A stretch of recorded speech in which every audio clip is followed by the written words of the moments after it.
Kavi TV, la télé du développement.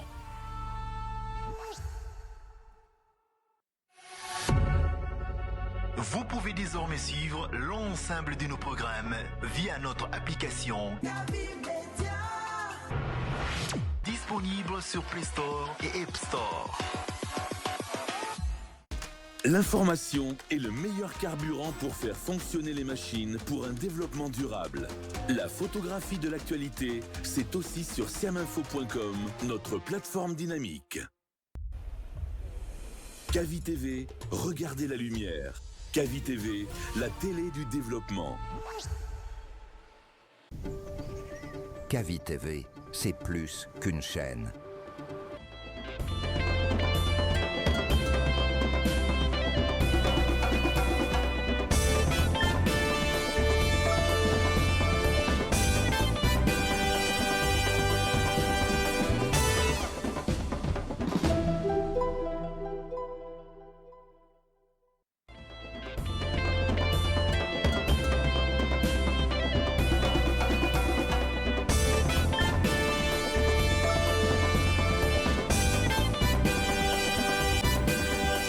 Bonjour à tous, bonjour à toutes. Heureux de vous retrouver nombreux en ce lundi, premier jour de la semaine. Merci de nous retrouver si c'est maintenant vous nous prenez en marche. Vous êtes dans votre émission Le Scanner de Kavi Media qui vous parvient du lundi au vendredi quand il est 9h jusqu'à 10h30. Nous vous aidons à comprendre l'actualité nationale et internationale.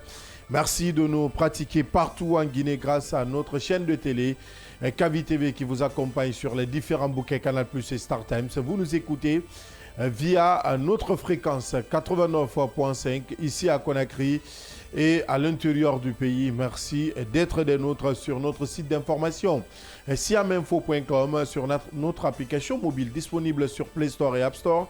Kavi Media que vous pourrez télécharger. Merci de nous suivre via les réseaux sociaux. Kavi TV, groupe Kavi Media, ce sont nos pages qui vous accompagnent également de ce côté sur TikTok, sur YouTube. Kavi Media vous permet de retrouver en replay cette émission. Au menu de ce matin, à Nongo, les habitants vivent toujours dans l'inquiétude.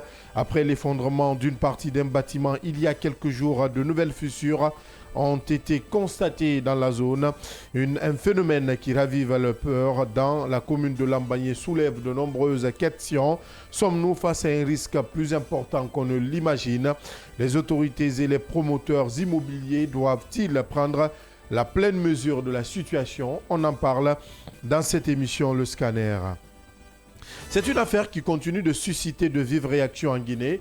Un leader politique guinéen est cité dans une enquête portant sur le meurtre de sa compagne au Canada. Bien que les faits remontent à 2007, les investigations se poursuivent.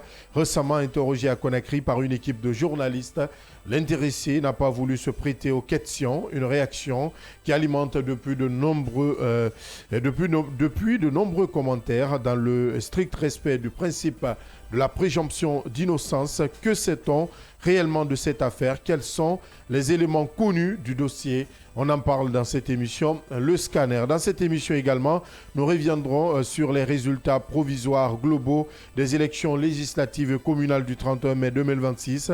S'agissant des élections communales, 8753 conseillers communaux ont été élus dans les 375 collectivités du pays. Parmi eux, 3623 femmes, soit 41,39% des élus. Les jeunes âgés de 18 à 35 ans occupent quant à eux 1877 sièges représentant 21,44% des conseillers élus. Ces chiffres traduisent-ils une avancée significative de la représentation des jeunes et des femmes dans les instances de décision locales? Nous posons la question à notre invité, Abdoulaye Ghané, il est président du Conseil national de la jeunesse. Nous terminerons avec le Sénégal, où Ousmane Sonko continue de démontrer son poids politique. Élu samedi à la tête du PASTEF pour 6 ans, l'ancien Premier ministre a dès le lendemain réuni une foule impressionnante à l'Arena de Dakar, une démonstration de force, mais aussi le discours tenu qui fait beaucoup réagir. Quelle stratégie poursuit désormais Ousmane Sonko. Quel impact sur l'équilibre politique sénégalais? Élément de réponse à suivre dans la dernière partie de cette émission, le scanner. Voilà, entre autres sujets, à débattre pour ce premier jour de la semaine. Installez-vous confortablement. Bienvenue sur le Média du Développement.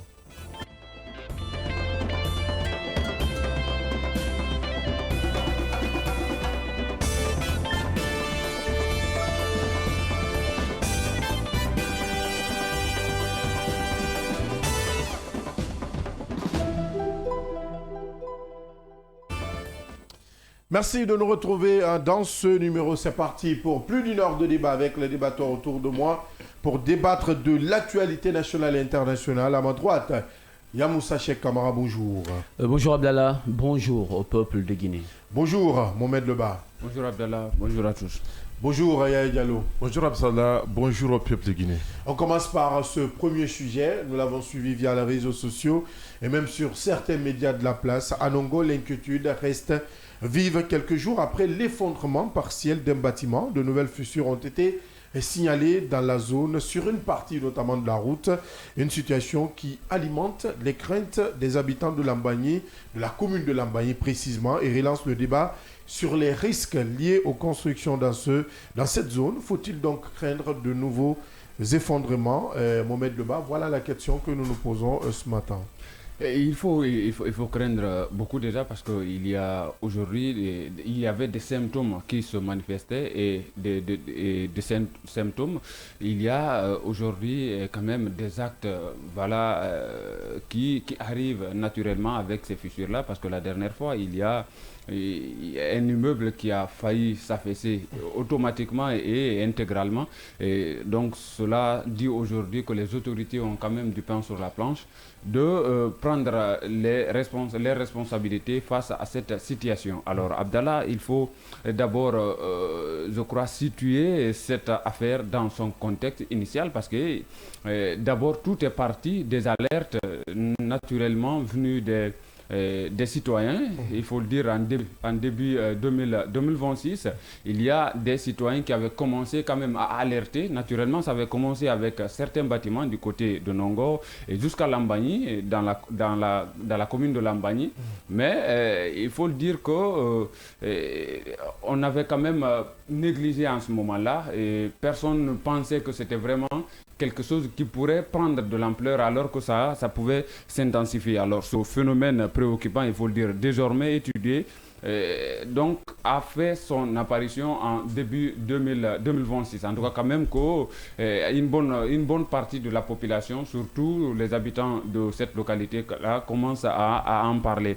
Alors en Nongo et dans d'autres quartiers, notamment de Lambagny ou de l'ancien Lambagny, avant que ça ne soit érigé en commune. Alors l'État, selon nos informations, avait récemment autorisé la fermeture temporaire de certaines infrastructures qui aujourd'hui gisaient à risque. Alors, mais aucune explication définitive n'a encore été rendue publique par rapport aux causes aux causes de cette fermeture. Alors, des fissures importantes et aujourd'hui en expansion, parce que au début, c'était juste au niveau des bâtiments, et cette fois-ci, les routes commencent à se mêler de la danse, et l'embrasement continue, parce que la dernière fois, la dernière découverte, c'était une route qui passe juste à côté du stade de Nongo. Et vous allez comprendre qu'aujourd'hui, avec la chronologie et même la nature des dégâts, il y a quand même les premières fissures qui ont été constatées, et cette expansion aujourd'hui continue et fait quand même grincer des dents, et surtout fait monter l'inquiétude chez les citoyens et autrement dit ceux qui habitent aujourd'hui dans ces zones touchées. Alors il y a un véritable faisceau de causes, et naturellement si vous tendez le micro donc des causes multiples. Des causes multiples, c'est pourquoi je parle de faisceau de causes. Donc d'abord, il y a certains qui parlent de surpompage des nappes. Naturellement, le rapport identifie la prolifération des forages comme facteur de déclenchement principal. Encore, ça reste quand même des analyses de certains citoyens. Et de l'autre côté, il y a des mouvements géologiques, et naturellement aussi des géologues qui pointent du doigt des mouvements géologiques géologique et avec l'hypothèse d'une activité sismique locale ou de mouvement de faille évoqué par certains habitants, naturellement, et aussi des experts. Alors, ce qui reste également à confirmer pour le moment, parce qu'il n'y a pas proprement d'études menées pour parler de tout cela. De rapport il n'y a pas de rapport. On nous signalait comme et qu'il y avait des experts entre griffes sur le terrain. Oui, je mets entre griffes puisqu'il n'y a pas eu de communication officielle pour le moment. Oui, il n'y a pas eu de... C'est ça aussi, parce que, bon, comme je le disais, selon des informations, il y a même certaines infrastructures de ce côté-là qui étaient fermées. Bon, on ne sait pas, à un moment donné aussi, l'interdiction par rapport au stade, est-ce que c'est dû à cela? C'est difficile aujourd'hui de rapprocher les différents, ces décisions-là à ces derniers mouvements. Alors, ce qu'il faut dire aussi, de l'autre côté, il y a d'autres qui parlent quand même de pression urbaine et surtout de défauts techniques. Alors, de l'urbanisation sauvage et surtout de la construction anarchique. Donc, il y a tout un faisceau aujourd'hui de causes. Laquelle prendre, c'est encore très difficile. Pourquoi? Parce qu'il n'y a aucun rapport d'études menées sur le terrain. Alors, de scientifiques ou d'experts en la matière, de géologues.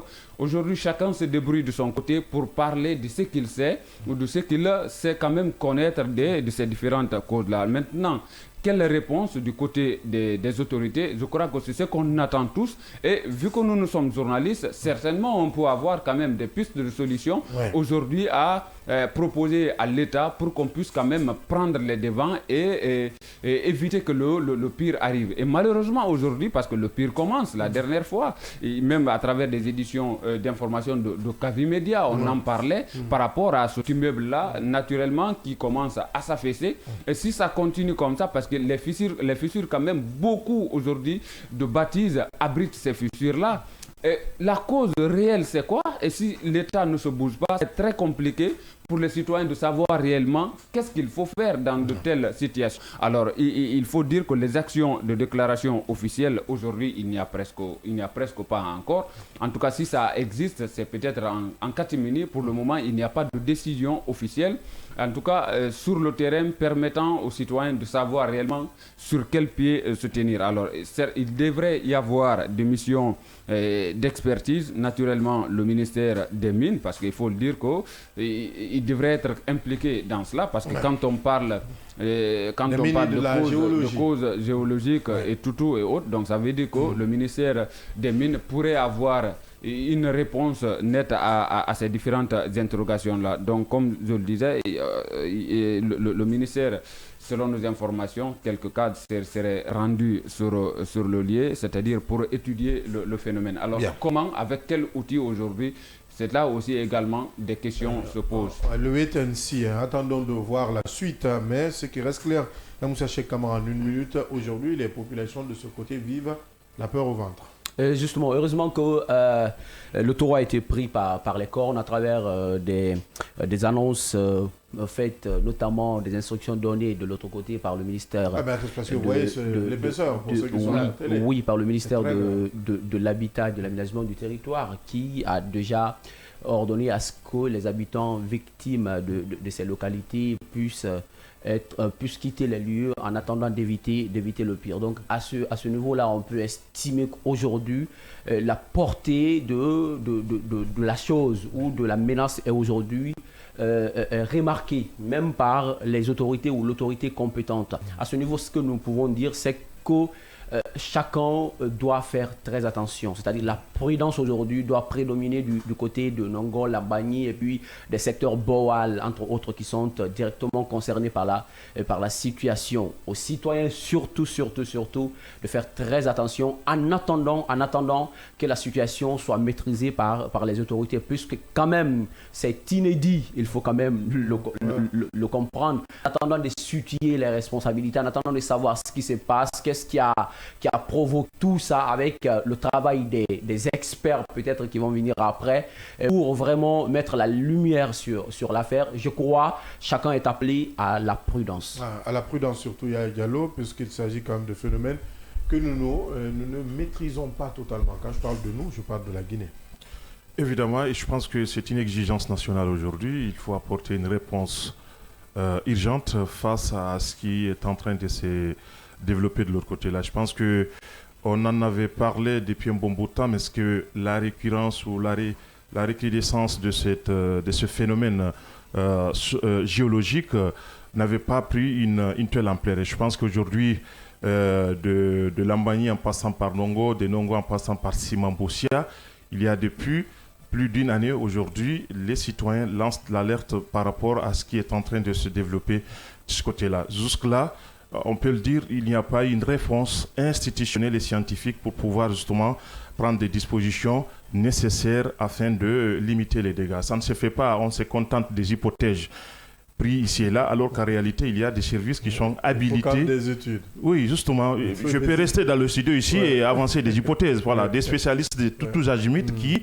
donnent des hypothèses, alors qu'en réalité, nous avons des services compétents qui doivent pouvoir justement se prononcer là-dessus, mener des études scientifiques, et cela implique justement le ministère de Mines et de la Géologie, mais aussi celui de l'environnement, parce que ce sont des phénomènes environnementaux, à la fois et sociologiques et géologiques, j'allais dire. Donc je pense qu'ils devraient harmoniser leur action pour pouvoir répondre à tout cela, mais c'est quand même regrettable que jusque-là, aucun communiqué officiel pouvant justement guider les citoyens, éventuellement permettre quand même de circonscrire quand même ce qui est en train de se développer et qui menace même l'existence des uns et des autres. Des uns et des autres, puisque d'autres images, vous les verrez certainement lors de reportages réalisés par la rédaction politique, où les citoyens eux-mêmes sont en train quand même de trouver des solutions qui ne sont pas forcément les bonnes, puisque Moussa Chek l'a rappelé, aujourd'hui si le ministère vous exhorte à libérer les lieux pour éviter le pire, et je crois que c'est la meilleure des choses à faire. Vous pourrez pour l'instant libérer, parce que la vie humaine compte plus que tout. On parle de cet autre sujet. C'est une affaire d'ailleurs qui continue de faire grand bruit en République de Guinée. Un leader politique guinéen est cité dans une enquête liée au meurtre de sa supposée compagne au Canada. Et si les faits remontent à 2007, le dossier demeure d'actualité. Récemment abordé par des journalistes à Conakry, l'intéressé a refusé, selon la vidéo publiée, de répondre aux questions. Une attitude qui nourrit et notamment des interrogations et les commentaires dans le respect, j'insiste là-dessus, de la présomption d'innocence. Que sait-on réellement de cette affaire? Yamoucha Cheikh Kamara, quels sont les faits établis? Où en est-on avec l'enquête selon les sources officielles?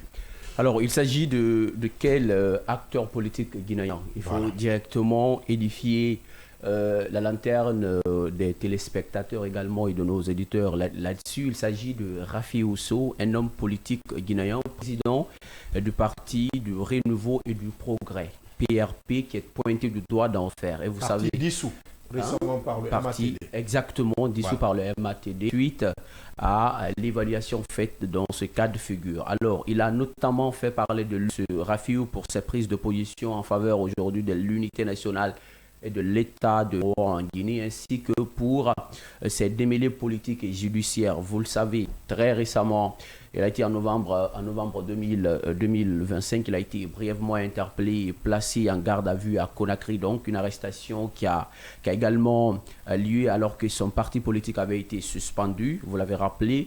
Aujourd'hui, il est cité dans une enquête au Canada. Son nom est au cœur d'une affaire criminelle irrésolue au Canada. Donc, il est recherché par la Sûreté du Québec en lien avec le meurtre de son ex-conjointe Rachel Watmal, survenu en juin 2007 à Lennoxville, donc bien qu'visé par une enquête policière internationale. Il mène ici en Guinée une vie publique où il nie toute implication dans ce crime. Vous l'avez rappelé, Abdallah, dans le menu. Parfois, il est très difficile que Rafiou s'exprime sur cette situation. D'ailleurs, qui remonte à 2007. Mais d'ailleurs, il y a beaucoup de zones d'ombre dans l'affaire, puisque si vous avez bien suivi cette affaire, Rafiou dont parle la police canadienne, c'est ce Rafiou qui s'écrit avec R-A-P-H-I-O-U. Et donc, Rafiou, notre Rafiou qui est l'homme politique et président de parti que l'on vient de citer, ce parti dissous, s'écrit avec R-A-F-I-O-U. Oui. Donc il y a un changement de dénomination de ce côté-là. Mais les photos restent les mêmes. Le suspect... Tout au plus, avec beaucoup de similitudes. Avec beaucoup de similitudes, Voilà. justement. Le suspect, il est toujours pointé du doigt. Alors, qu'est-ce qui s'est passé en 2007, puisqu'on parle de l'année, de cette année-là, l'année à laquelle ce crime, entre guillemets, a été commis. En 2017, on a donc retrouvé Rachel dans poignard... En 2007, justement, merci. En 2007, pas 2017. En juin, justement, 2007, Rachel Watmal a été poignardée à mort chez elle, donc à Lennoxville. Pour la police, aucun doute. Le coupable, son mari, Rafiou So. Donc, plus de 19 ans plus tard, selon la police canadienne, l'homme court toujours. Et les journalistes donc, se sont intéressés à l'affaire. Et donc, on parle de 28 juin 2007. Donc, en fait, le jeune homme se trouve entre 28 juin 2007 et 29 juin 2007. Parce que l'autopsie qui a été menée après la découverte du corps de Rachel, l'autopsie a révélé que le meurtre a eu lieu le vendredi. Et le vendredi, après le départ d'ailleurs de Rafiou du Canada. Rafiou a pris son vol le jeudi soir, qui est le soir de vendredi, donc pour Casablanca. Il a pris son vol pour Casablanca et le corps de sa femme a été découvert le lendemain. Donc le vendredi 29 juin 2007. Après le rapport d'autopsie a révélé que le meurtre est intervenu le vendredi 29. Mais sauf que la famille de Rachel, les proches également de Rachel ne sont pas d'accord de ce résultat et qui continuent aujourd'hui à demander justice. Aujourd'hui, des enquêtes, en fait, c'est une affaire qui est en cours jusqu'ici après 19 ans. Le dossier n'est pas clos. Voilà, le dossier est loin d'ailleurs d'être clos puisque de temps à autre, il y a tout le temps des révélations et il y a des incriminations qui directement citent, il faut le dire, Rafiou So dans cette affaire de meurtre de son ex ou de sa femme, puisque jusqu'ici c'est ce qui est dit dans le dossier, donc sa femme. Alors, des preuves circonstancielles ont été présentées ici par la police canadienne, mais des preuves qui jusqu'ici sont loin d'incriminer le suspect. Et puisqu'on se base sur des photos, voilà, des déplacements, la coïncidence, la voiture, des photos présentées des photos prises par les caméras de surveillance au niveau de l'aéroport de Montréal, qui ont prouvé le départ de Rafiou pour Casablanca lorsqu'il prenait son vol dans la soirée du 28 juin 2007. On pointe également sa voiture, une voiture qui a été louée aux États-Unis et qui a été retrouvée également à la frontière abandonnée. Et puis également la voiture même de la victime, qui est sa femme, qui a été aussi retrouvée en partie abandonnée. Donc toutes ces preuves circonstancielles réunies donnent comme quoi ces preuves rassemblées continuent de mettre en cause le Rafiou dans cette affaire. Mais quand cela ne tienne, le suspect, lui, après, puisque la veille ou le lendemain, on est le doute se trouve entre les deux, puisqu'aujourd'hui, il y a plus de certitude, selon la police canadienne, que le meurtre ait eu lieu avant le départ de Rafiou. Alors que jusqu'ici, il n'y a pas un autre résultat d'accord qui peut remettre en cause le rapport d'autopsie qui a été fait depuis 19 ans. Et aujourd'hui, l'enquête continue. Mais le paradoxe, c'est que tous ceux qui ont mené et l'enquêteur d'alors de l'autre côté et la pathologiste judiciaire Ces gens sont aujourd'hui à la retraite. Donc, vous savez, ça fait 19 ans aujourd'hui depuis l'affaire. Donc, aujourd'hui, c'est vrai, l'affaire reste en cours, mais il est très, très difficile. Il est très compliqué avec l'absence du suspect direct au Canada qui se retrouve aujourd'hui en Guinée, qui est même un homme politique et qui s'érige en défenseur même des droits, des droits humains, entre autres acteurs politiques. Donc, vous allez comprendre qu'aujourd'hui, il y a vraiment des difficultés aujourd'hui à tirer les choses au clair. Alors, qu'est-ce qu'il faut? Il faut naturellement entendre ou donner la parole au suspect qui est Rafiou, mais Rafiou qui aussi ne prend pas facilement la parole il faut même le dire, parce qu'il dans cette affaire. Il faut le signifier dans cette émission. Effectivement, nous sommes rentrés en contact, en tout cas personnellement, avec Rafiou et nous l'avons dit que s'il le souhaitait, nous sommes disposés à lui donner la parole. Donc c'est pour dire que nous ne sommes pas aventurés sur le sujet, sans pour autant, comme tu l'as dit, nous avons essayé d'avoir le principal concerné. Est-il coupable ou pas? La question reste jusqu'à présent posée. Voilà. Mais quand même, il n'a jamais été entendu dans cette affaire depuis 19 ans. Il vit en Guinée et depuis son départ du Canada en 2007, il n'a jamais remis pied. Et l'affaire de la mort de son ex-conjointe est aujourd'hui sur table. Et la presse canadienne et même la presse guinéenne, on en parle aujourd'hui. Sur les réseaux sociaux, c'est devenu quand même le principal sujet. Le sujet d'ailleurs qui fait la une sur les réseaux sociaux aujourd'hui. Donc, on a besoin de savoir ce qui s'est passé au Canada depuis 19 ans. Aujourd'hui, se retrouve à la place publique en Guinée et en tout cas l'opinion publique a besoin de savoir ce qui s'est passé, puisqu'aujourd'hui on parle d'un homme politique, pas n'importe qui. Rafiou aujourd'hui est au centre de l'actualité politique guinéenne, peu importe ce qui se passe, on a besoin de savoir vraiment s'il a un passé sain. Il y a Diallo, que risque-t-il, parce que quand même il y a beaucoup d'interrogations aujourd'hui, puisqu'il faut l'entendre et que les journalistes du côté du Canada se retrouvent en terre guinéenne, qui posent des questions, des photos qui entre autres, incrimine notre leader politique ou ce leader politique. Aujourd'hui, quel est-il? Est-ce qu'aujourd'hui, on pourrait dire que Rafiou peut être jugé par la justice guinéenne selon les traités?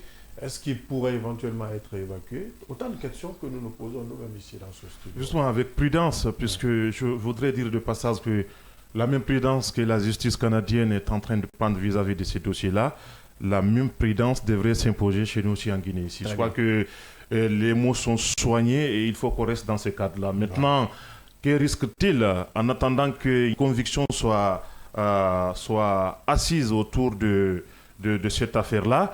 On peut se projeter dans l'avenir et au regard de la loi des uns et des autres, notamment le Canada et la Guinée. À date, selon les traités internationaux, nous n'avons pas justement des liens juridiques qui pourraient permettre éventuellement, s'il est tenté que Rafiou soit d'une manière ou d'une autre impliqué dans cette affaire, extradé et jugé du côté du Canada. Donc le jugement n'est pas possible, logiquement. Pour l'instant, on regarde des traités qui nous lient avec le Canada. Bien. Mais il y a une possibilité juridique chez nous ici qui permet que le monsieur soit jugé dans notre pays, pour ainsi dire. Donc, il y a cette possibilité-là. Mais d'ici là, je pense que, heureusement que les photos en font foi sur justement une évidente relation antérieure entre Rafiou et cette dame canadienne-là.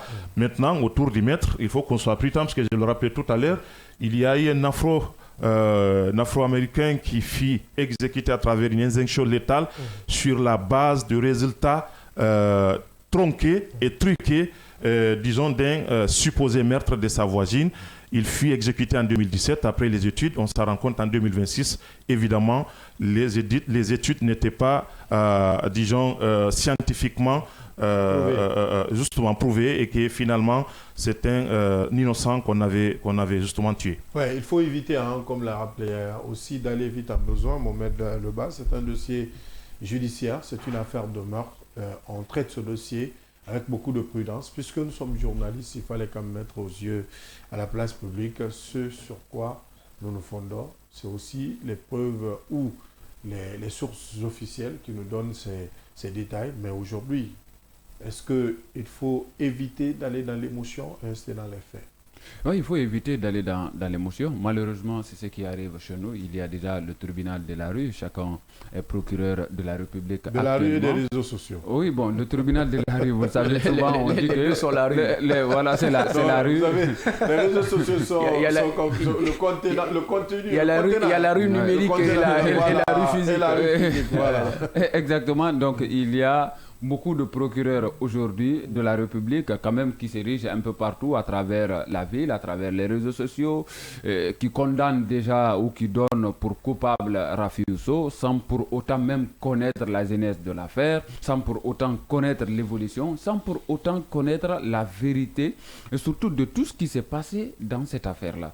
Vous le savez, dans une affaire de meurtre, il est très difficile de juger, surtout même pour la justice parfois, parce que vous avez en face une seule personne. Alors que peut vous être fatal. Oui, alors que ça s'est passé entre deux personnes. La deuxième personne, elle est décédée. Donc ça veut dire tout simplement vous n'avez qu'une seule personne devant vous à juger par rapport à tout ce qui s'est passé, alors que la personne décédée, c'est pour elle, on rend justice. C'est qu'elle ne peut plus dire ce qui s'est exactement passé. Donc vous voyez un peu, il y a ce petit problème même d'abord psychologiquement pour même des juges. Nous avons vu récemment un cas qui s'était passé, je crois c'était vers 2010-2011, si j'ai bonne mémoire, à Conakry ici à Kaloum. Il y avait une fille qui avait quand même chuté dans un immeuble dont je vais taire le nom et l'affaire a été jugée. Le monsieur avait été placé sous mandat de dépôt. Il a passé plus de 10 ans en prison, ici, sur le sol guinéen. Et après tout, le verdict, quand même, avait renvoyé des fins de la poursuite. Je ne sais pas si vous comprenez ce que je dis. Il avait été relaxé pour fait non constitué.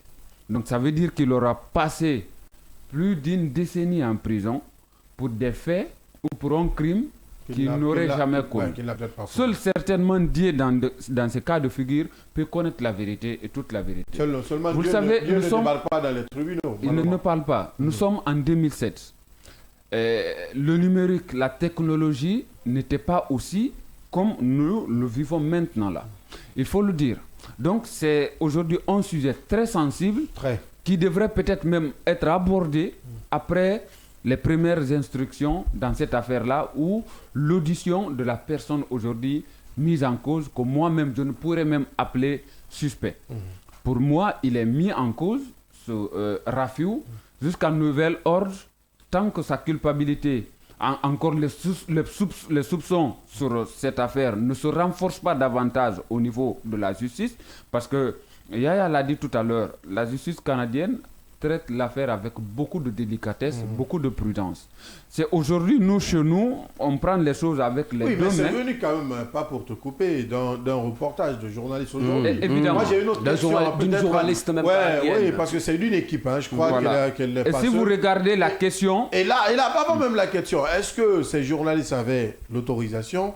Peut-être que d'ici quelques jours, si oui, la haute autorité de la communication va rester muette. Mais sinon... On verra aussi cette auto-communication. Voilà. Et si vous regardez, vous avez vu les réponses de Rafiou. Vous m'aviez dit qu'on allait parler de l'actualité sociopolitique de la Guinée. Ce qui est contraire à la déontologie.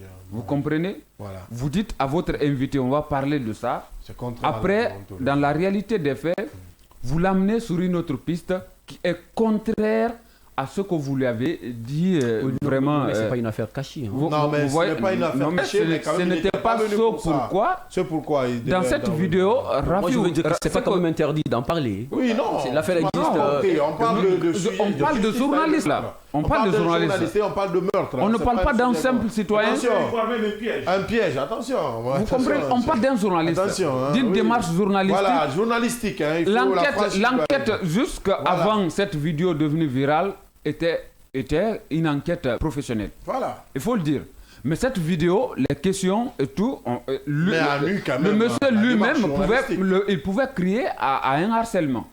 Parce que dans la vidéo, on voyait la dame qui continuait quand même de lui poser des questions avec une intensification qui ne disait pas son nom. en même temps. Il a enregistré en même temps. Voilà.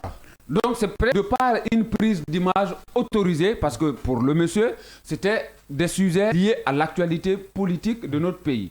Et sauf que dans la réalité des faits, la journaliste avait une certaine idée qui n'était pas forcément celle connue, de son interlocuteur. Alors, quoi qu'on dise aujourd'hui, il faut aller prudemment avec ce sujet-là. Pour l'instant, Rafiou, il y a des soupçons, c'est-à-dire il y a des soupçons. Rafiou ne peut être qu'un enfin, je ne peux même pas me le permettre parce qu'il n'est pas encore officiellement passé devant. Il n'est pas encore passé devant un juge d'instruction, encore moins un procureur, encore moins même devant la police. En tout cas, pour le moment, il n'est pas entendu pour son implication présumée dans l'assassinat de mademoiselle ou madame Rachel. Alors, par rapport à la question qui lui avait été posée, naturellement, s'il était marié à une Rachel, il a dit non, il ne sait pas, il n'a pas voulu se prononcer dessus. On peut aussi comprendre, c'est par mesure de prudence. Parce que vous le savez, ça peut être un piège. La dame était en train de chercher des aveux. Voilà. Elle était en train de chercher des aveux du monsieur qui n'a certainement pas succombé à ces aveux-là parce qu'il savait le simple fait d'accepter ce jour-là, alors qu'il n'était pas préparé de se prononcer ou, sur ces différentes questions-là, ça allait être un piège pour lui qui pouvait le rattraper. Il y a un cas, évidemment, c'était lié au cas de Toumba, naturellement, qui avait été entendu par la presse après les événements du 28 septembre. Du côté de Dakar. Qui avait été retenu contre lui après tout, qui avait été comme étant des preuves, en tout cas l'une ou quelques preuves, amassées par, disons, non seulement par le procureur de la République, encore moins par la partie civile, en tout cas largement utilisées contre lui lors de ce procès-là. Donc aujourd'hui, il faut dire que le monde évolue, les mentalités changent, la technologie, hier et aujourd'hui, il y a une différence fleuve, et ce sujet-là, il faut le traiter avec beaucoup de prudence. Alors, ce qu'il faut ajouter à cela, Abdallah, il faut quand même continuer à insister là-dessus. C'est vrai qu'une enquête est ouverte depuis Canada dans cette affaire, mais les enquêteurs même de la Sûreté du Québec n'ont pas pointé du doigt la culpabilité de l'autre. Il est jusqu'ici suspecté et il faut préciser encore une fois avant d'envenimer la situation ici en Guinée même, avec toutes les prudences que nous sommes en train de prendre, les enquêteurs dans cette affaire n'ont jamais pour le moment retrouvé l'arme du crime. Ils n'ont jamais interrogé le suspect et la présence d'ADN n'a rien pu prouver également, puisque celui même de Rafi Ousso se trouvait, selon les informations, déjà partout dans la maison et la voiture de sa conjointe. Mais au-delà de tout, il n'y avait pas de preuves attestant que c'est Rafi Ousso qui est coupable de l'affaire. Et puis l'autopsie qui a été également mené, a été également fait, a révélé que le meurtre a eu lieu dans la matinée, vers la matinée de 29 juin 2007, alors que Rafiou, lui, avait quitté le territoire canadien dans la soirée du 28, c'est-à-dire dans la soirée la veille. Donc, le 28, ça veut dire jusqu'ici, il y a des zones d'ombre, mais rien, plus rien ne culpabilise ou n'inculpe Rafiou. Donc il faut partir. C'est que nous sommes tous d'accord sur une chose, et il faudra, c'est-à-dire que Rafiou certainement soit entendu par la justice pour savoir réellement ce qui s'est passé, parce que sa version des faits, quand même, on doit l'obtenir. Et pour aujourd'hui, soit le disculpé de tout ce qui se passe, ou l'inculpé, il faut l'entendre d'abord. Pour le moment, il n'est pas encore entendu, donc personne ne peut parler à sa place. On n'est pas en train de s'ériger, c'est-à-dire comme étant on ne sont pas des avocats. Voilà. C'est pas la presse qui va faire son procès. Non, pas du tout. Voilà. Et par rapport à l'enquête, ça n'avait rien à voir avec une enquête policière. Il s'agissait des journalistes. Voilà. Il s'agissait des journalistes, donc où la justice a été prudente. Évidemment. Donc il y a beaucoup de choses à dire dans cette affaire-là. Et si tant que le concerné lui-même ne prend pas la parole et que la justice, parce qu'il y a aujourd'hui une possibilité pour la justice guinéenne de voir dedans ce qui s'est passé, si elle ne le fait pas, celle canadienne non plus encore, qui sommes-nous de le faire passer pour un Nous coupable. ferons canaliser, commenter ce qui se passe et essayer de donner notre point de vue. Pour le moment, nous restons dans cette présomption d'innocence, comme je l'ai rappelé à l'entame même avant d'aborder cette question. Nous, comme le disent les Anglais, wait and see, on est en train d'observer de très près l'évolution de ce dossier, puisqu'il est encore en cours.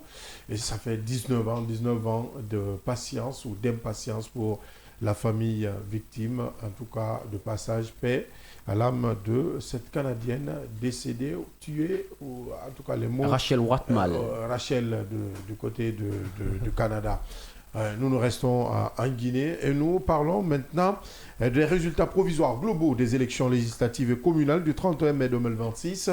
Pour les élections communales, 8753, je l'annonçais, conseillers municipaux ont été élus dans les 375 collectivités du pays. Parmi eux, 3623 femmes, soit 41,39% des élus. Les jeunes de 18 à 35 ans occupent 1877 sièges, soit 21,44% des conseillers municipaux.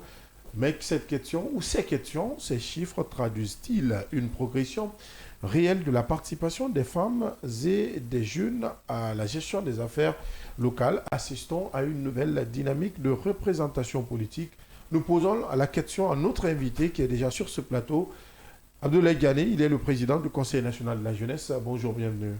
Bonjour Abdallah, bonjour aux millions de téléspectateurs du groupe Kavi Média et bonjour à la jeunesse guinéenne. Merci d'accepter notre invitation, M. Ghané. C'est un plaisir.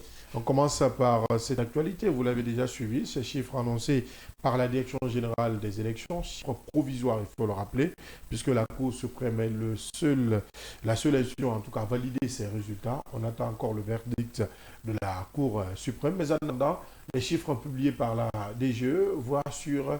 Est-il ou vous restez encore sur votre fin? Alors, pour nous, on s'est dit que c'est un très bon début. Un très bon début parce que depuis, après 5-10 ans, avant aujourd'hui, on vendait que la jeunesse était l'avenir. Donc, la jeunesse se contentait seulement de faire des reprises, pendant que la jeunesse peut aussi apporter quelque chose. Donc, très longtemps, cette jeunesse a été dirigée pendant qu'elle peut diriger. Donc, cette année, vous avez compris que la jeunesse s'est réveillée. Il y avait beaucoup de candidats, ce n'est pas que les 21% que vous venez de citer, il y avait beaucoup de jeunes candidats, il y avait beaucoup qui étaient dans la danse. Et donc, commencer déjà par 21%, on se dit que c'est une grande avancée qu'il faut consolider et aller vers la progression. Et surtout que ce n'est pas fini parce que, bien entendu, vous savez que c'est une première étape, l'exécutif communal qui va être installé. Donc, il faut vraiment que les jeunes continuent la même dynamique, continuent à grandir et puis à briguer toutes les instances stratégiques et décisives du pays. Oui, justement, la comparaison la plus, disons, légitime dont il faut établir voilà, c'est le nombre de jeunes, c'est-à-dire que le taux de la jeunesse au niveau de la population nationale aujourd'hui, des chiffres parlent de 60 à 70% de la population générale, les jeunes. Alors comparativement à 21%, est-ce qu'aujourd'hui, en dépit de tout ce qu'on peut effectivement constater comme étant une déclaration d'intention, il y a eu des jeunes qui ont bien voulu se présenter, d'ailleurs qui se sont présentés, mais est-ce que 21% et comparativement à 70% de la population générale, est-ce qu'il n'y a pas des efforts à fournir pour que nous puissions justement ne serait-ce qu'avoir les 50-50 comme on le dit? Alors, c'est ça l'idée. Je crois qu'il y a énormément de défis encore. La jeunesse, vous l'avez rappelé tout récemment, le RGPS 4 a révélé qu'il y avait 79,08% qui occupent cette jeunesse. Donc, c'est dire que c'est largement la majorité écrasante. Mais alors, il y a beaucoup qui ont candidaté, il y a beaucoup de facteurs qui rentrent en ligne de compte. Vous savez, le changement, il est progressif. C'est comme construire une maison. On a besoin de beaucoup d'ingrédients pour construire. Et donc, c'est pas à pas. Moi, je suis très content du fait que la jeunesse est réveillée aujourd'hui et qu'elle estime qu'elle peut contribuer. Donc, ça, c'est un premier pas. Et donc, ces 21%, pour nous, il y a beaucoup de choses à faire. Et je suis content du fait que l'environnement politique aujourd'hui est favorable parce qu'on a été gratifié par la candidature indépendante. Sinon, même ces 21%, on n'allait pas avoir. Il y a beaucoup de jeunes qui veulent être dans les instances de prise de décision qui sont en train d'impacter les localités, mais qui ne pouvaient pas. Et beaucoup se sont retrouvés sur les listes indépendantes et qui ont candidaté. Et il y a beaucoup aussi qui ont été recalés, pas parce que la volonté de l'État n'y était pas, mais parce qu'il y avait une question comment on appelle ça, il y avait cette question de représentativité, de critères et de compétences à un certain niveau. Donc, c'est dire que le travail à tous les niveaux, déjà l'environnement politique devient de plus en plus favorable à la candidature des jeunes, mais également, il y a aussi le défi au niveau des jeunes qui doivent se former, qui doivent encore rehausser leur niveau de représentativité, de confiance, pour qu'on puisse aller au-delà de ces 21%. Effectivement, l'idée, c'est d'aller vers 50-50. Les femmes, déjà, ont leur 30%. Voilà, les femmes ont déjà leur 30%. Mais au-delà même, hein, quand je parle de 41%. Oui, 41%. Mais le quota qui est donné, le minimum, c'est 30%. Les femmes sont parties au-delà. Ouais. Et nous, aujourd'hui, on se bat pour avoir au moins un quota. Ben, voilà, avec 21%, on peut avoir des arguments solides pour dire, ben, attention, on peut aussi aller au-delà, on peut faire de grandes choses. Donc, mais peut-être la question que moi, je me pose avant Mohamed, c'est est-ce que dans ces 41,39%, il y a aussi des jeunes? Parce que quand on parle de jeunes en Guinée, on a l'impression que c'est juste une couche masculine. Exactement. Mais aussi, il peut y avoir des femmes. Des femmes, exactement, parce que les femmes, c'est aussi les jeunes filles, femmes, voilà. Tout est mélangé. Donc, parmi les 41%, il y a forcément des jeunes femmes. Il y a des jeunes filles et femmes. Non, mais il ne faut pas faire l'amalgame. On parle de 21% de la représentation juvénile. C'est pourquoi j'ai dit les détails n'ont pas été donnés. Il ne faut pas aller du côté des femmes pour tirer ce qu'on appelle du profit de l'autre côté. Mais est-ce qu'avec ces 21%, M. Diané, moi je continue avec vous, est-ce qu'il y a de quoi se réjouir également, puisque et quand même la représentation juvénile depuis 2021, ce n'est pas un fait nouveau. On est aujourd'hui dirigé on a des représentants qui sont beaucoup plus jeunes. Le président même de la République est de notre côté, il est jeune, et depuis le 5 septembre qui marque l'avènement du CNRD au pouvoir 2021. Donc jusqu'ici, on sait combien de fois les responsabilités ont été confiées aux jeunes, mais nous voir encore à la queue, parce que moi je qualifie cela à la queue avec 21% au lieu 21% tiré de plus de 70%. Je ne pense pas s'il y a de quoi se réjouir, mais si nous vous entendons encore dire que oui, exactement, il faut se réjouir, moi je continue à poser question. En tout cas, cette réjouissance, je la prends avec les pincettes. Alors, j'insiste sur le fait qu'il faut se réjouir. J'insiste parce que, bien, vous l'avez rappelé tout à l'heure, le 21 septembre, pour le 5 septembre. Le 5 septembre. Voilà, le président de la République, déjà, il n'y avait pas de Conseil national des jeunes de Guinée, il faut rappeler. L'État guinéen avait fait au-delà de 16 ans en train de se battre pour mettre en place, ça n'avait jamais marché. Et quand il est venu dans le processus de restitution institutionnelle, il a trouvé le dossier sur table. Déjà, la Guinée avait ratifié la Charte africaine de la jeunesse depuis 2011. Ce qui obligeait la Guinée à mettre en place le Conseil national des jeunes de Guinée. Le président de la République, dès qu'il est arrivé, il a demandé à ce que tout soit réglé. Et sur place, ça a été mis dans les priorités du ministère de la Jeunesse et qui a mis en place le Conseil national des jeunes de Guinée. Et après, le système des Nations Unies était vraiment derrière ce projet parce qu'ils ont carrément mis une composante d'un projet qui était le projet de participation des jeunes à une transition inclusive et apaisée, qui a aidé l'État à mettre en place le Conseil national des jeunes de Guinée. Et à partir de là, la vocation première, c'était de veiller à ce que les jeunes soient dans les instances de prise de décision. Et il y a beaucoup d'actions qui ont été menées dans ce sens, des activités de formation à travers beaucoup de partenaires. Même tout récemment, quand les candidatures s'annonçaient avec le PNUD, on avait identifié beaucoup de jeunes. On les a envoyés à Kindia, on les a renforcés sur la communication institutionnelle, sur comment faire leur projet de société. En tout cas, beaucoup de formations comme ça.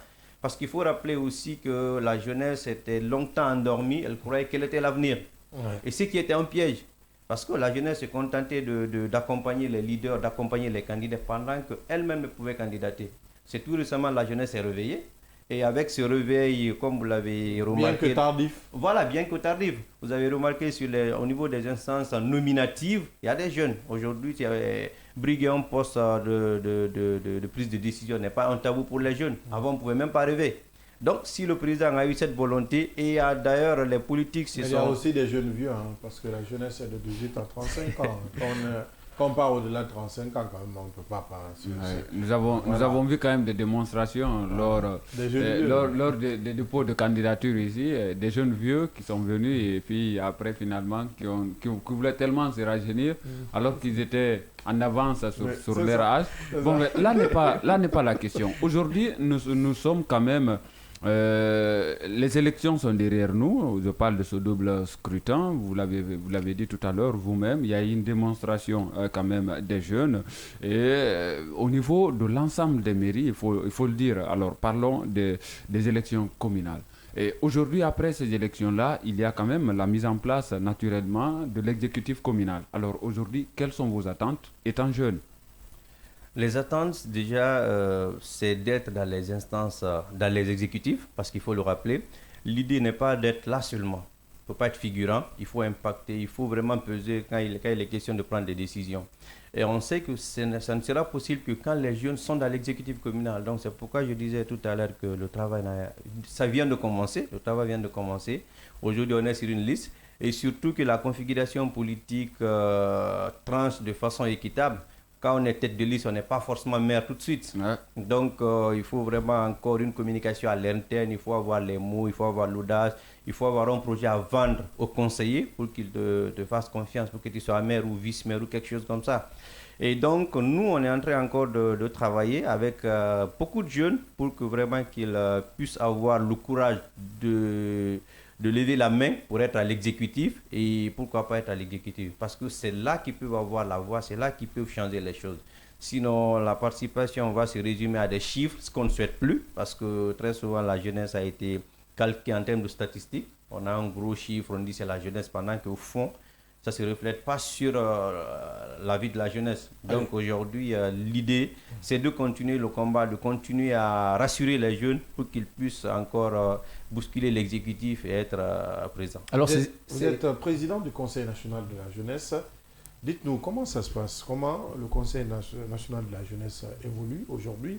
Et s'il y a des difficultés, est-ce que vous pouvez nous les évoquer?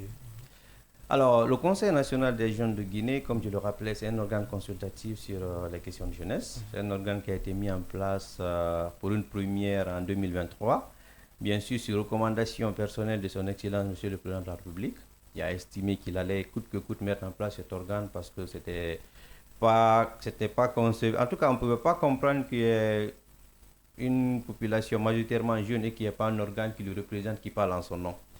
Et donc, depuis qu'on a été mis en place, il faut rappeler qu'on avait beaucoup de difficultés à l'entendre parce qu'on se battait pour avoir un siège, on se battait pour avoir une reconnaissance officielle de la part de son Excellence le Président de la République et beaucoup d'autres facteurs qui rentraient dans la ligne de compte.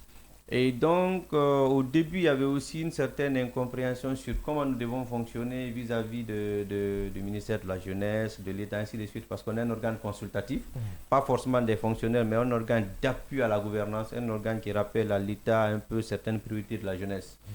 Et je crois que beaucoup de difficultés sont rentrées à notre aujourd'hui. On a la chance d'avoir un ministre depuis ces derniers mois, le ministre de la Jeunesse et des Sports, c'est Loubaldé, qui déjà il connaissait l'outil parce qu'il était de ceux qui ont essayé de mettre en place le conseil depuis 2007, d'après ce qu'il nous a rappelé avec les docteurs Dansa et autres. Donc il connaissait vraiment l'outil, il savait de quoi il s'agissait. Et il me disait même qu'on a la chance parce qu'eux ils se sont battus, ils ont tout fait, ils n'ont pas pu le faire. Donc aujourd'hui, le défi qu'ils ont, c'est comment donner vie à cette institution. Donc à partir de cette date, je crois, on a l'accompagnement du ministre de la Jeunesse, du ministère lui-même qui est la tutelle. Et aujourd'hui, nous avons notre projet de décret qui est en train d'être rapidement examiné parce que le projet de décret il est déjà disponible, le ministre l'a proposé. On a en tout cas toutes les installations, on a le minimum pour avancer et comme vous le savez, c'est progressivement. Le plus difficile dans l'histoire, c'était d'avoir la volonté politique et d'avoir cette compréhension de la tutelle pour nous accompagner, nous encadrer et nous donner de la voix parce que l'idée, c'est de défendre les jeunes. Je sais que vous avez beaucoup à dire. Yamoussa a une question, mais d'abord, nous allons aller avec nos obligations commerciales. Et derrière, on se retrouve pour la suite de cette émission, le Scanner. Ne zappez surtout pas.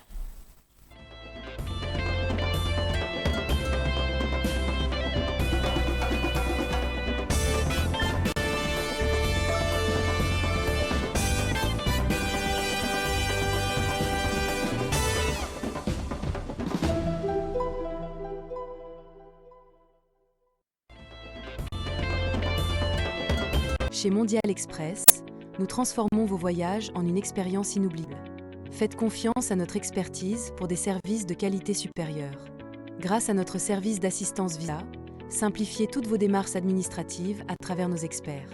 Avec notre service billetterie, réservez vos billets pour toutes les destinations du monde avec facilité. Profitez de notre flotte de véhicules modernes et fiables pour tous vos déplacements à travers notre service de location de véhicules. Grâce à notre service d'évacuation sanitaire, comptez sur notre service réactif et professionnel pour vos besoins médicaux à l'international. Assurez-vous d'un environnement impeccable avec nos services de nettoyage de qualité. Transportez vos marchandises en toute sérénité grâce à l'expertise de notre service de transit. Développez vos compétences d'agent de voyage avec nos formations spécialisées suivies de stages pratiques au sein de nos équipes. Contactez-nous dès aujourd'hui au plus 224 613 00 39 69 ou au plus 224 613 00 39 70. Nous sommes situés à Mankpa, 4e avenue, immeuble Dabo, commune de Kaloum. Visitez notre site internet au www.mondialexpress.net. Mondial Express, chaque voyage est une histoire. Kavi TV, c'est plus qu'une chaîne. C'est la voix de ceux qui construisent, innovent et transforment leur quotidien. Reportages, magazines, débats, documentaires. Chaque contenu est pensé pour informer, éduquer et éveiller les consciences. Agriculture, éducation, santé, environnement, entrepreneuriat. Les vrais enjeux du développement sont au cœur de notre mission. Kavi TV, la télévision de développement, proche des réalités, tournée vers l'avenir. Informer pour agir, inspirer pour grandir. Rejoignez-nous sur Kavi TV.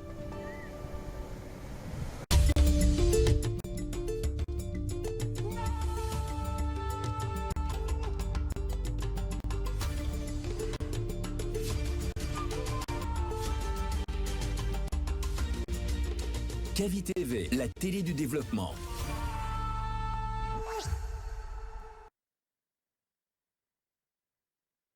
Bonjour.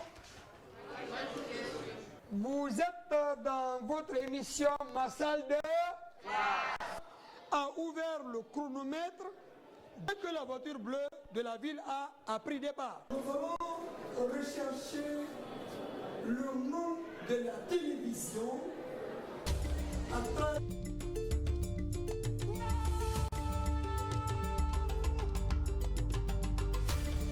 À République de Guinée, merci d'être des nôtres dans cette émission, le scanner. Il a favorisé ici, il faut le dire, la division de gain de cause, il faut le dire.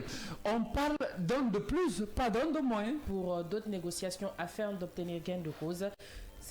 Merci de votre fidélité. On se reprend demain si tout va bien, Inch'Allah.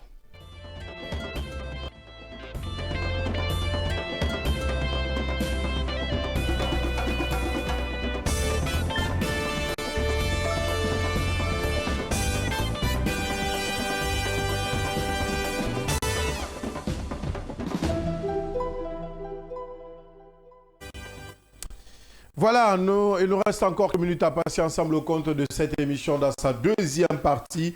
Merci de nous suivre sur Kavi Media, l'ensemble de nos plateformes. Vous êtes dans votre émission Le Scanner. Nous serons ensemble jusqu'au port de 10h30. Nous parlons de jeunes ce matin avec le président du Conseil national de la jeunesse, CNJ, qui est sur ce plateau avec nous. C'est notre invité de ce matin, Abdoulaye Gane. Oui, Yamoussa Cheikh Kamara, on parlait de cette dynamique de la jeunesse, des difficultés. Monsieur Gane, mais avant, la question de Cheikh. Alors moi, j'aimerais revenir encore sur ces élections qui sont passées avec tant d'ouverture. Quel enseignement la jeunesse a-t-il tiré au soir donc de ces élections? Alors, peut-être l'enseignement qu'on a tiré de là, c'est que, disons, on peut dire que l'audace a un prix. Les jeunes ont été audacieux, ils ont osé, ils ont cru. Et puis aujourd'hui, on a au moins un pourcentage, bien que modeste, mais nous, on se félicite parce qu'on sait que ça n'a pas été facile d'entrer. Et maintenant, quitte à ces 21%, d'inspirer les autres, de faire bonne impression pour qu'on soit encore plus nombreux. Donc il faut serrer la ceinture. Il faut serrer la ceinture. Il ne faut pas croire que c'est une victoire. C'est un premier pas parmi 1000. Donc c'est un premier pas. Il faut se battre, il faut faire bonne impression. Il faut vraiment amener tous les autres aussi à oser. Donc c'est ce qui a valu notre présence. Mais encore, il faut insister sur le fait que ça n'a vraiment pas été facile. Parce qu'on a eu en face beaucoup de candidats. Bon, comme vous le savez, les jeunes à l'imparfait ou au conditionnel, les anciens jeunes, on aime bien les taquiner comme ça. Hein? Les jeunes qui ont au-delà de 35 ans, qui sont très souvent représentatifs aussi, qui sont très compétents, qui ne veulent pas céder pour les plus jeunes.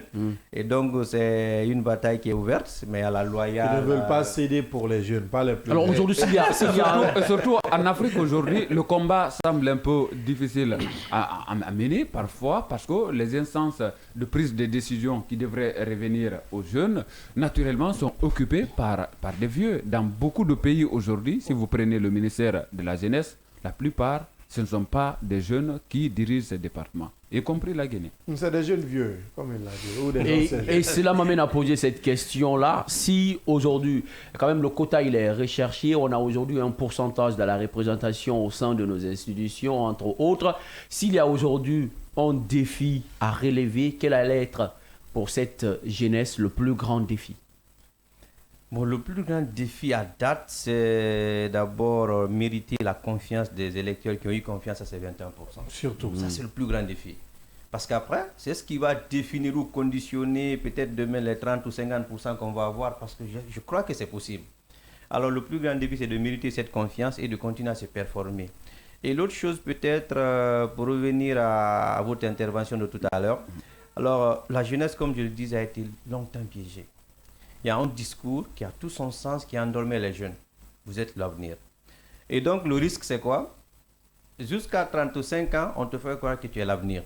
Sans devenir. Voilà. Donc, du coup, pendant que tu sors de ta jeunesse, à 36 ans, tu commences à être impactant et après, tu n'es plus jeune. Ce qui voudrait dire que si vous voyez la cartographie, à partir de 35 ans jusqu'à 40-45 ans, les gens sont beaucoup plus aptes, performants et compétents parce qu'ils c'est maintenant là ils sont. Et maintenant, nous, on est en train de changer la donne. À partir de 24 ans, 25 ans déjà, tu es déjà actif. Parce que très souvent, 23, 24 ans, tu as ta licence. À partir de là, tu peux faire quelque chose, tu peux impacter. Donc, du coup, le piège était que après ta jeunesse pour impacter. Et donc, pour moi, l'avenir, c'est les adolescents qui vont grandir. Mais la jeunesse, c'est le présent. Maintenant, quel appel à lancer à cette jeunesse, peut-être? Bon, l'appel à lancer à la jeunesse, c'est de ne jamais attendre. Il n'y a jamais un bon moment pour commencer. Il faut commencer tout de suite. Il faut commencer tout de suite. Et il ne faut jamais attendre d'avoir toutes les compétences pour commencer. Le président nous l'a dit, il n'y a pas une école de l'expérience. Il faut avoir le courage de commencer avec un minimum et grandir progressivement. Dans tout ce qu'on fait, on commence petit, on grandit. Donc, il faut se mettre tout de suite et il faut surtout se faire mentorer. Parce que parfois, il faut apprendre... Mentorer ou parrainer?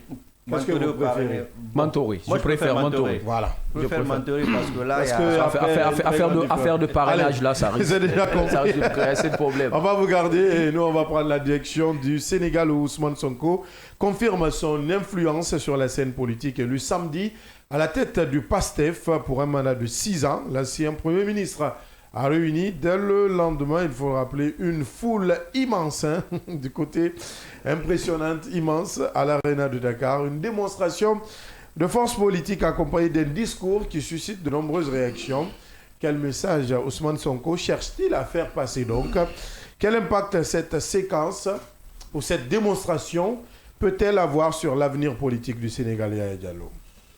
Ouais, autant de questions qu'on peut se poser, d'autant plus que tous les jours, nous rendons compte effectivement que le tandem devenu duel lance des défis, des prises de position, quelquefois des escarmouches à travers des médias interposés se sont passées entre Diomaye et Sonko.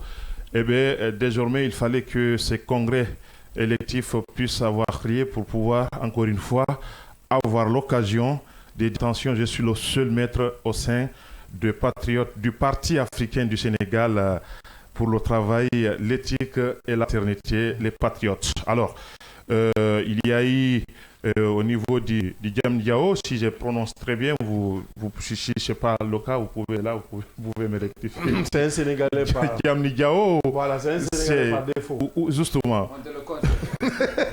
Je peux aller. Merci. Donc, ça veut dire tout simplement que il y a eu quand même toutes les sections nationales au nombre de plus de 553 pour être plus exact, qui ont délégué leurs électeurs pour prendre part à ces congrès ordinaires-là. Et au niveau de la diaspora, il y a eu justement 32 exactement sections qui ont justement représenté à leur tour les congressistes. Et finalement, à l'unanimité, puisque déjà au niveau de la haute autorité de l'éthique du parti, on a jugé, disons, la candidature d'Ousmane Sonko la seule recevable. Et je pense que déjà il était... Oui, parce que j'ai quand même vu des candidatures qui ont été retirées à la dernière minute. Justement, il était le seul qui avait rempli toutes les conditions pour pouvoir être candidat, et il était candidat contre personne. Et bien finalement, il a été élu à l'unanimité à la tête du parti. Une élection quand même qui coïncide quand même à des tensions politiques au niveau du Sénégal, des tensions politiques entre le président Diomaye Faye, qui a été élu par le peuple sénégalais, mais porté par le PASTEF. Ouais. Alors, reste jusqu'à preuve contraire un membre à part entière du PASTEF. Ouais. Mais je pense que plus les jours passent, plus nous nous rendons compte effectivement qu'il y a des dessous que nous n'avions pas connus au début, puisque c'est la première fois pour Ousmane Sonko de revenir sur véritablement ce qui s'est passé entre Diomaye Faye et lui en prison. On était là, on spéculait, chacun donnait ses analyses et ses hypothèses. Et bien, Ousmane Sonko vient de confirmer que le deal a très bien eu lieu entre lui et Diomaye Faye pour qu'il soit le candidat du PASTEF, et qu'en 2029, qu'il s'efface en faveur d'Ousmane Sonko. Alors, est-ce que Sonko s'est rendu compte que cette option n'est plus plausible au niveau de Diomaye Faye, et que des arrivistes ont dû convaincre Diomaye Faye pour dire attention, tu peux aussi le faire, on peut le faire, et éventuellement chercher un deuxième mandat, d'où le choc qui semble être inévitable en prélude de ces élections en 2029. Mais d'ici là, il y a une échéance électorale quand même qui polarise toutes les attentions.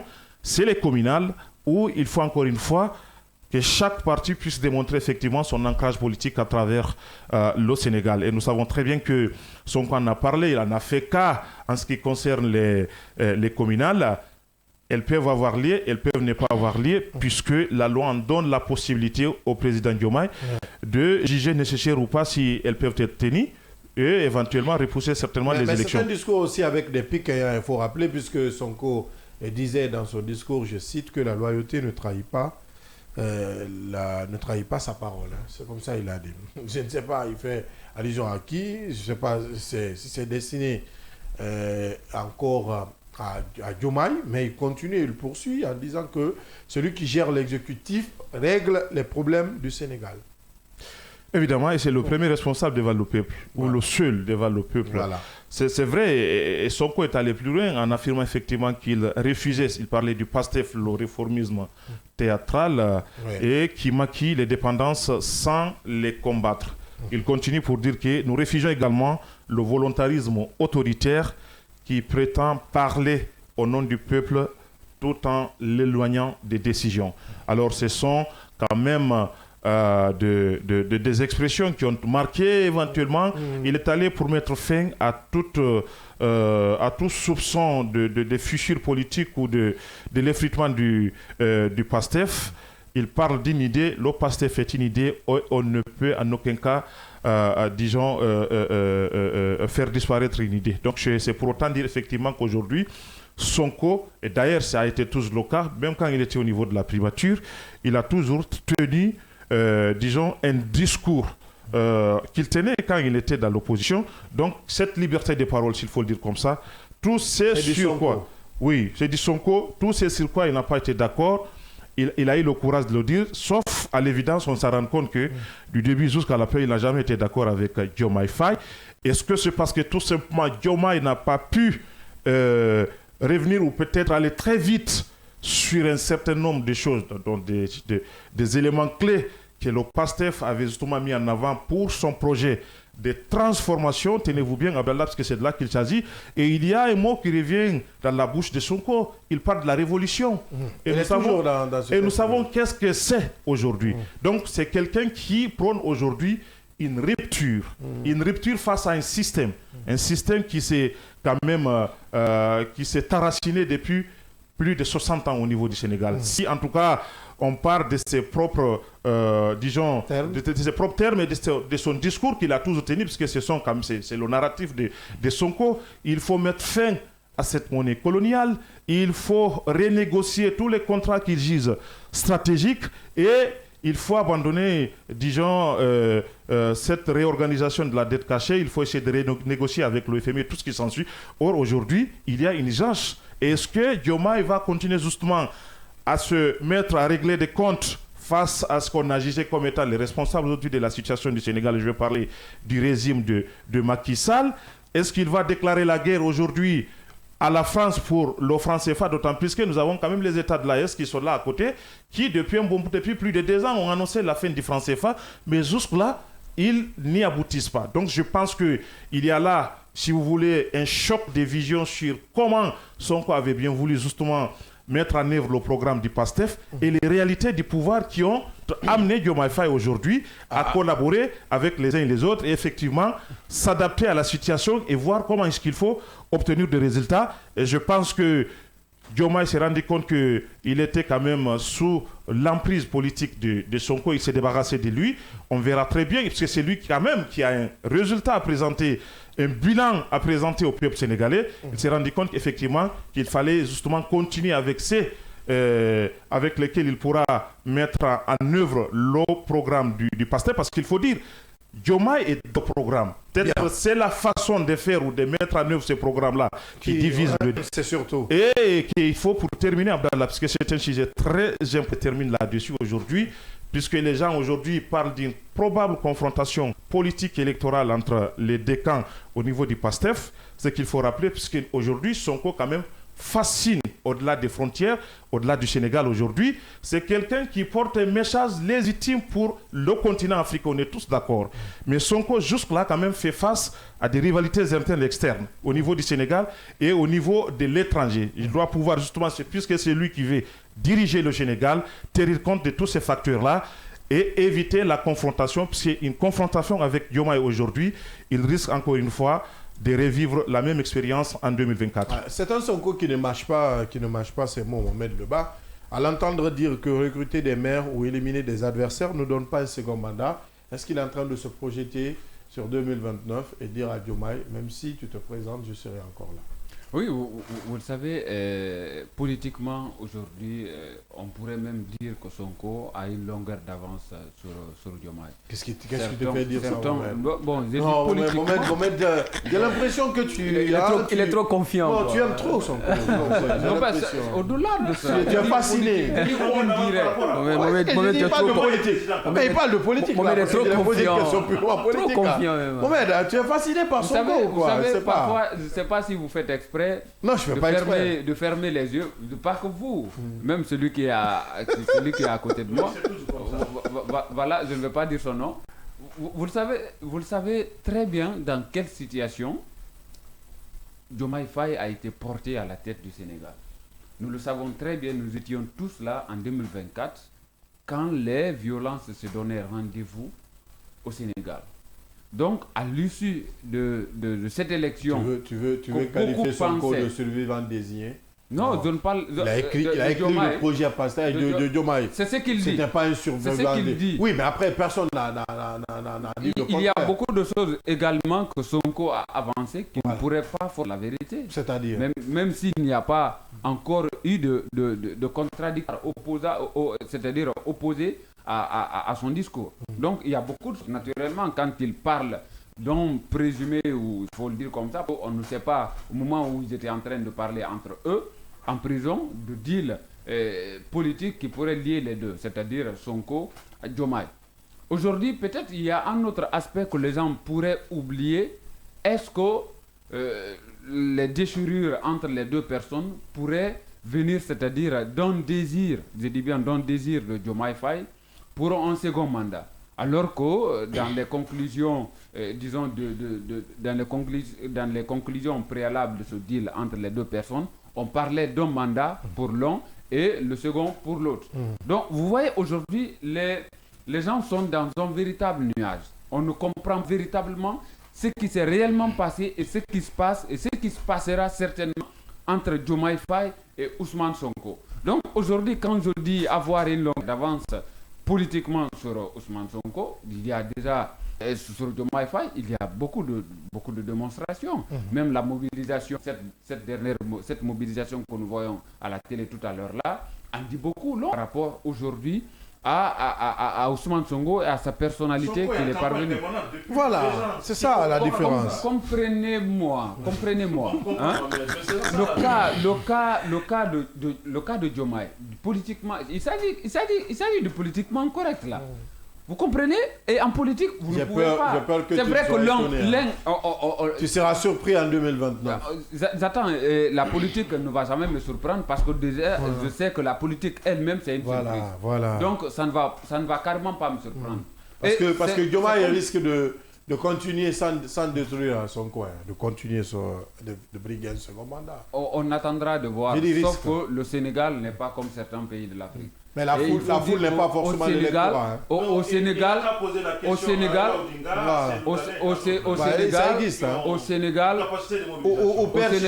un pouvoir peut arrêter un autre pouvoir. En tout cas, selon les dernières démonstrations politiques et démocratiques. Sinon, Diomaye Faye n'allait jamais se retrouver au pouvoir au Sénégal. Encore ce qui reste clair par rapport à ce congrès. Qui a amené Diomaye, c'est ça le souci. En fait, c'est cette analyse que je ne comprends pas de Mohamed ce matin. Mohamed, ce qu'on ne nous dit pas, là, vous m'excusez, c'est qu'à l'interne, on l'a rappelé ici, Diomaye n'a jamais été ni le premier ni le deuxième choix. Voilà. Il a travaillé pour que ce soit lui, et c'est pourquoi ça a été lui le choix.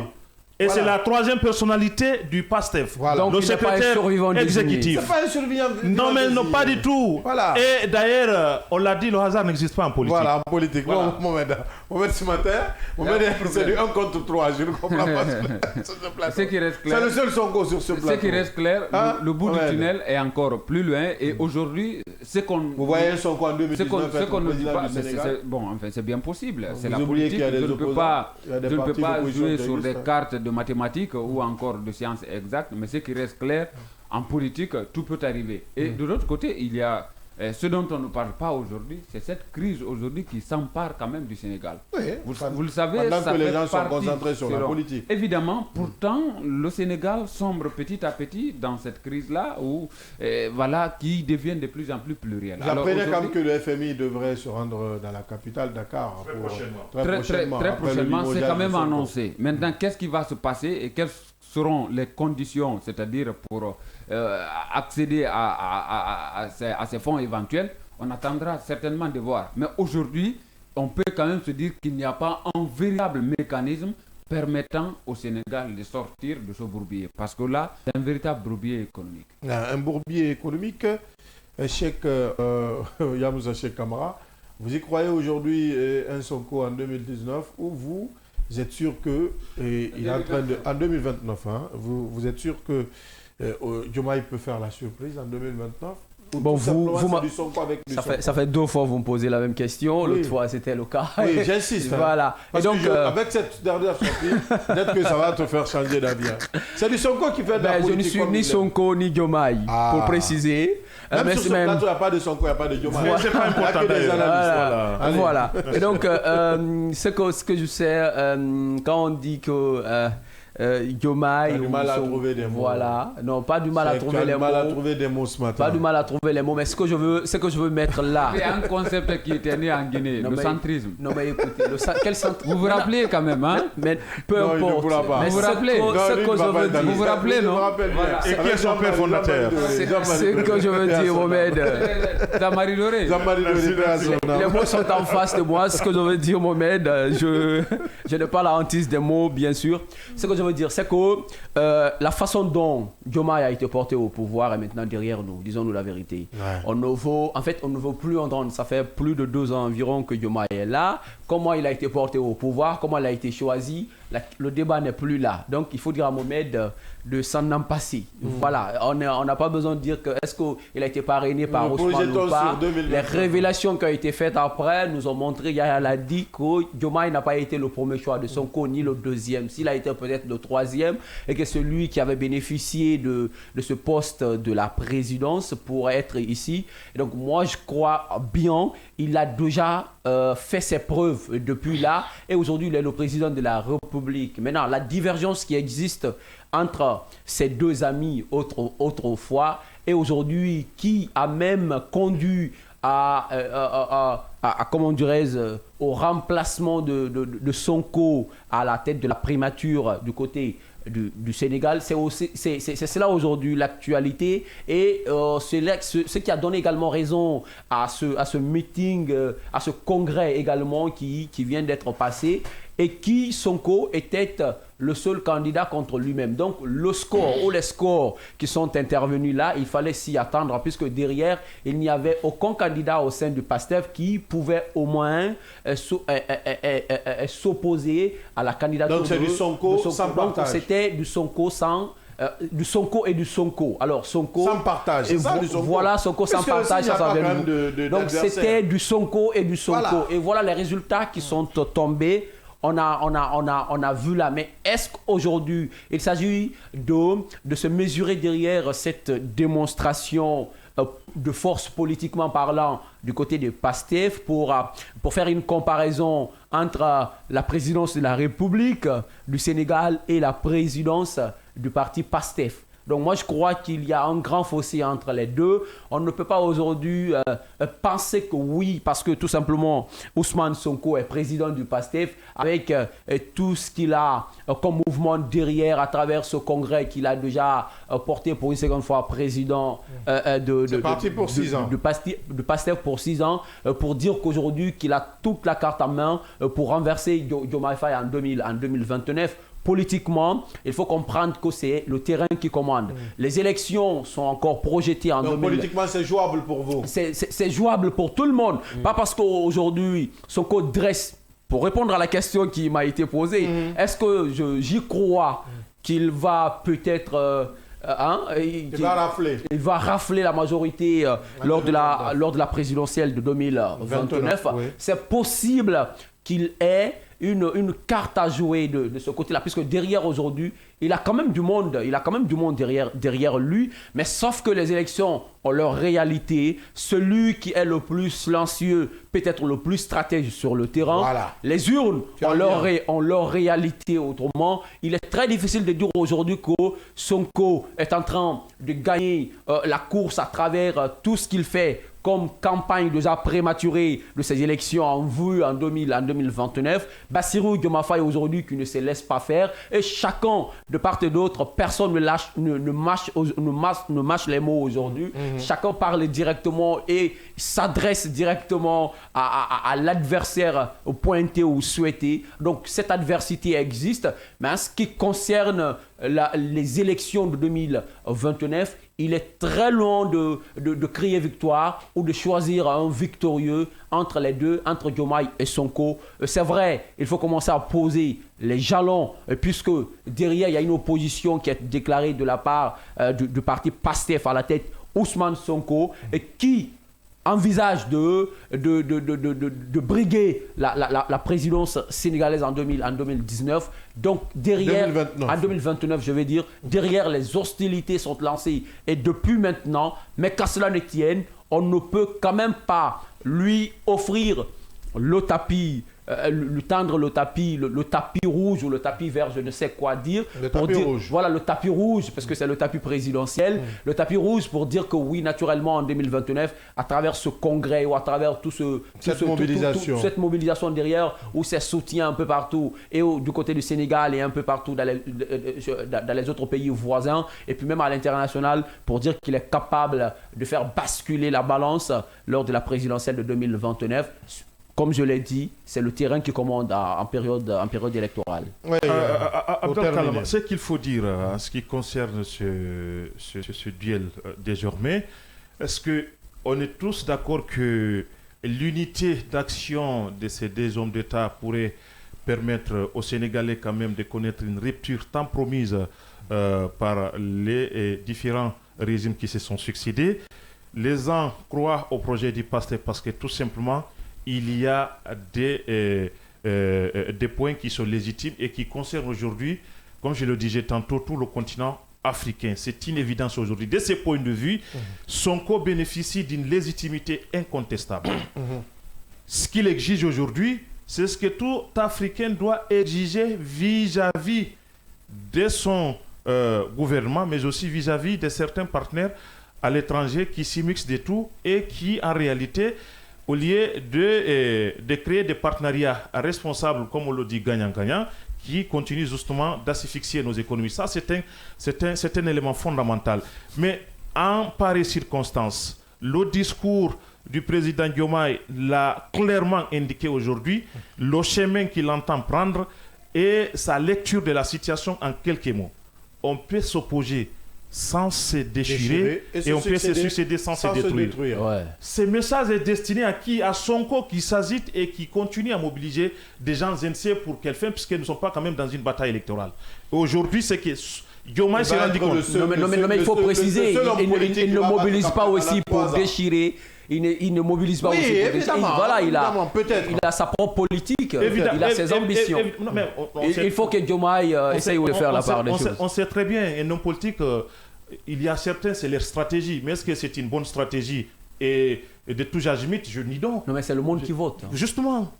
Non, mais c'est pas la foule qui te donne carrément la majorité. Et voilà, on a vu quand même des politiques dressées des foules, mais qui n'ont jamais été. Et voilà ce qui est arrivé. Attention, il y a des réalités. Voilà aujourd'hui la lecture de Diomaye. Et c'est clair. Diomaye se rendit compte effectivement que s'il y a une véritable opposition à sa façon de voir les choses et de mettre en œuvre le projet, le premier opposant, c'est fils Sonko. Voilà. Et ce n'est pas pour rien qu'il a décidé de se débarrasser de lui. Maintenant, Sonko a eu le privilège d'avoir bénéficié de la confiance d'Elaz Ndiaye, qui a cédé son fauteuil au niveau de l'Assemblée nationale. Si c'est pour continuer la même opposition, voilà les risques auxquels Sonko s'expose aujourd'hui. C'est que beaucoup de Sénégalais se rendront compte, effectivement, aujourd'hui, il est animé par, disons, un instinct qui dit si c'est pas moi, c'est pas l'autre. Puisque si c'est moi, ce n'est personne. Ce n'est personne. Voilà. Parce qu'aujourd'hui, les mêmes discours qu'il tenait sous Macky, c'est les mêmes aujourd'hui. Et ce qui semblait être ou devrait être une opposition vis-à-vis de la gouvernance de Diomaye, ce n'est plus le cas. C'est Sonko qui s'oppose et à ses risques et périls politiquement. Malheureusement, vous allez continuer le débat chez vous si vous nous suivez à l'instant même. Nous, ça n'est terminé. Nous sommes même très taxés par le temps. Merci à notre invité de parcours, M. Abdoulaye Gane, président du CNJ. Merci d'être passé sur ce plateau. Merci beaucoup. En tout cas, tout le plaisir a été pour moi. Et chaque fois, vous avez besoin de la jeunesse, de moi, et puis on sera toujours là pour parler jeunesse. Si Dieu le veut bien. Merci, Yamoussa Cheikh Kamara. Merci, Abdallah. Merci au peuple. Merci, Mohamed Leba. Merci, Abdallah. Merci à tous. Merci, Diallo. Merci, Abdallah. Merci à tous. Je termine par cette citation. La patience n'est pas une faiblesse. Elle est une forme de courage. On se reprend demain, même à la même fréquence, avec la même énergie, pour d'autres sujets d'actualité. D'ici là, prenez soin de vous et restez accompagnés des programmes du seul et unique média de développement en République de Guinée. À très vite.